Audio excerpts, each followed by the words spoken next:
Hi, my name is Michael Chadwick and welcome back to my channel. In this video, I'm going to talk a little bit about hard money lending, the evolution of hard money lenders, and who I think you should talk to, or the type of hard money lender you should talk to in 2022. Because there's a lot of exciting things going on in the hard money lending space. The space has evolved tremendously, especially over the last handful of years. So I'm just going to, dive right into that. So, naturally, I believe asset-based lending, the company that I work for, is absolutely the best hard money lender out there. I think we strike a nice balance of being local, having boots on the ground, having local service providers. But, there are a lot of different hard money lenders out there. And so I'm just going to kind of go through the nuances of each type of hard money lender, what I think you'll find with each, and, again, why I think ultimately we're the best and strike the best balance for most real estate investors. So first, I like to break hard money lenders into three categories, right? You have the national lender, the lender that has a corporate headquarters maybe in California that's covering all 50 states. They may have great rates. You'll see teaser rates in the, in the 7% range, and they tout that they can close quickly and everything else. But what I'm finding is, with the national lenders is they tend to be a little bit clunky. They're slow. They may, oftentimes be referred to as an expensive bank. But, in the end, if you can wait 3 to 4 weeks to close a loan with a national lender, you might be happy with the rate. Because when you compare a national lender to really a local yokel shop, and let's just call it a very location specific hard money lender, a small shop, maybe one guy's running their own money. They may have 10 or $20 million out in the street, which seems like a lot, but they don't do a lot of volume. They may charge in the Boston area 11, 12%, 2 points versus the national hard money lender that might be 8%, 1 or 2 points. Those local hard money guys, they can probably close your loan literally overnight. National lenders, they're going to require a whole slew of paperwork. They may look for tax returns. They may look for, verification of income. They may look for a lot of different things that a local hard money lender won't. And that may, right there, be the difference between going for the rate versus going to a local guy who just can get things done quickly, is less of a hassle. I think a regional hard money lender, much like asset-based lending, strikes a critical balance between the two. I mean, we're fast. We all are covering the different markets. We have local boots on the ground, as I like to call it, local loan officers who know the markets well. We have local appraisers. We have local attorneys. But we also have the rates of a national hard money lender. So we can close fast. We're a direct lender, so we can, make decisions fast. But ultimately, I think, again, we strike that nice balance between, being a clunky national lender or, being an expensive but nimble, hyper-local hard money lender. So you should know the difference in the profile of the lender that you're going to, because ultimately, that's going to matter. And to me, you really want to, invest your time with the lender who can execute on your time frame, not on theirs. So, the number one thing for, in terms of hard money is going to be speed. And we just talked about that. I'm a direct hard money lender. We make our own decisions because we're lending our money. We can make loan decisions in 3 hours, and we're averaging like 4 hours, same day approvals and issuing a term sheet, and we're literally moving to a closing. A national lender may take 2 days, to approve. They're going to fit you tightly in their box. We're fast. Again, on the other side of the spectrum, you might have the hyper-local hard money lender who can literally show up and issue you a commitment on the spot or a term sheet on the spot and move to a closing. Again, you need to know how fast they can approve your loan and balance the speed with all the other aspects that I'll continue to go through here. What are their rate and terms? You need to know what their rate and terms are right up front. I mean, what's their best rate? Are their rates based on experience? Are they based on credit?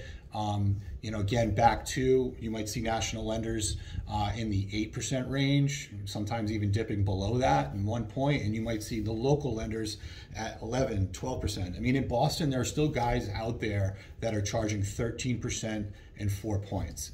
And they'll close a loan, no questions asked, but you're going to pay for it. So you just need to know, what their rates are, what their terms are. Are they 12-month loans? Are they 6-month loans? Are there prepayment penalties that go along with their loans? Are they, you just need to know all the different aspects before you make a decision to move forward. Are they direct?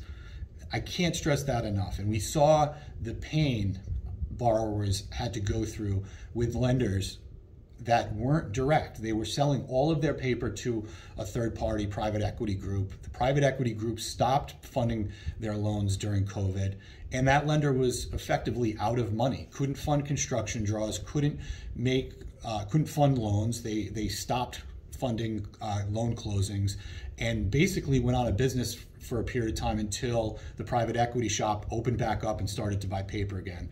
Groups like ours that are really, truly direct lenders have their own money to lend. I mean, we have a $100 million fund. We can make quick decisions because of that. We're in control. We can fund draws very quickly. And ultimately, knowing how your lender is funded can make all the difference in how the loan goes. Not just as part of an approval process or a closing, but keeping the project liquid and going through construction draws quickly also matters. Another thing, hard money lenders nowadays can offer many different programs that they once couldn't.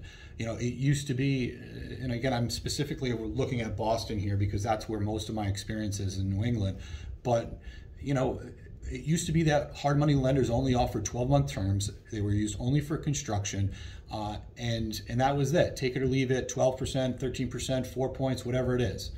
Fast forward to now, and I have 5 or 6 programs. I have great ground up construction programs. I fix and flip. We do condo conversions. We do cash out refis, purchase onlys, and that's in the 12-month bridge program.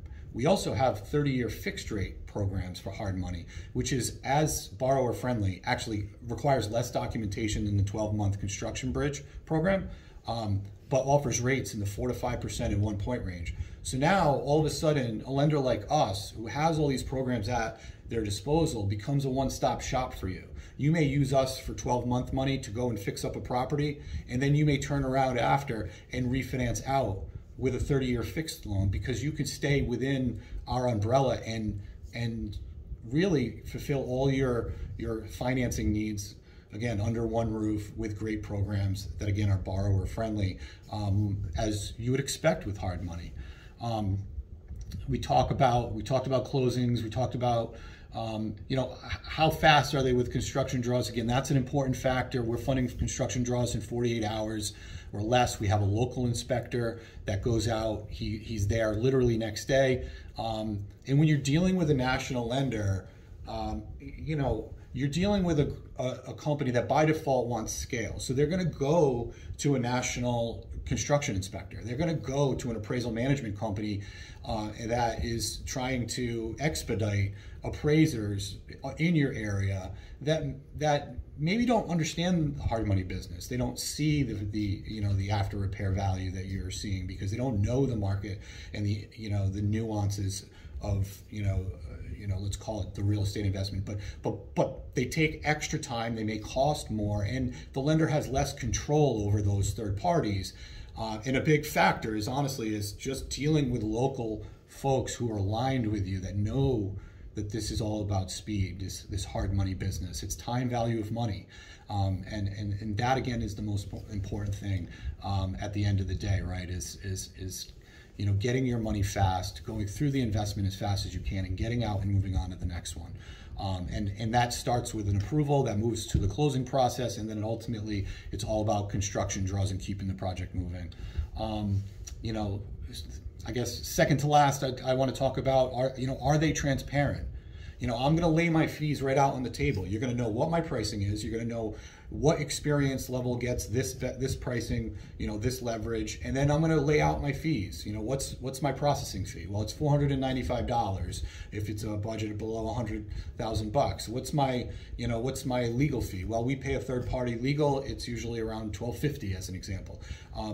There's a lot of lenders, and both national and those hyper-local guys that will jam you with junk fees. All of a sudden, you're getting thousands of dollars with fees. There might be a site inspection fee. There might be this. There might be that, and those fees add up. In this day and age, your lender should be transparent. It's a shadow banking industry. I get that, but at the end of the day, you should know going in exactly what you're getting and how much it's going to cost you. And groups like ours, we're willing to provide that to you right up front. And everybody else should too. There shouldn't be anything to hide. Lastly, and we are in 2021 here, and we're going into 2022. As you look to pick your go-to lender in 2022, I think you should really be able to know what their reputation is like. I mean, we have a couple hundred reviews on Google. There's no excuse for a company nowadays. I don't care if you're a hard money lender, private money, whatever you want to call it. You should be online and you should be visible to the world and give the opportunity for your borrowers to comment. And to me, ultimately, it's the borrower experience that matters most. We want to make sure we get repeat borrowers. Our reviews are excellent. We have a couple hundred, like I said, and asset-based lending is on the forefront of making sure that we're transparent. We're out there for everybody, to find us, to review us, and to me that, like everything else, whether you're picking up, a pizza or going out to a restaurant, you're always looking at reviews. That applies here, especially with hard money, because hard money always has come with a stigma, right? I'm going to go borrow from Joe on the corner, and if you don't pay, he's going to, break your knees and, foreclose, whatever it is. That's not the way hard money works now. It's not that way. It's unfortunate that the hard money world has that stigma, because we really do serve an important purpose in the world of real estate investing, especially after the financial crisis. But at the end of the day, you have to be careful, because there are vulture lenders out there. Some of the local guys will have no problem foreclosing on you. They might be thrilled to see you miss a payment and charge you default interest and just move to foreclosure because they're getting your property at a discount, right? Because they're lending at 75% of the value. They're local. They can step right into the project, not skip a beat, and make a lot more money. And so just be careful. I mean, in 2022, I expect the hard money lending world to continue to evolve. We're already talking about many more programs to offer that aren't currently offered in the marketplace. I mean, we have 0-point programs, which I didn't think would ever exist. 30-year fixed rate hard money. I mean, there's a lot of opportunity in the hard money space right now for real estate investors. And I just wanted you to know, as part of this video, that you should really consider a number of factors when you pick your go-to hard money lender in 2022.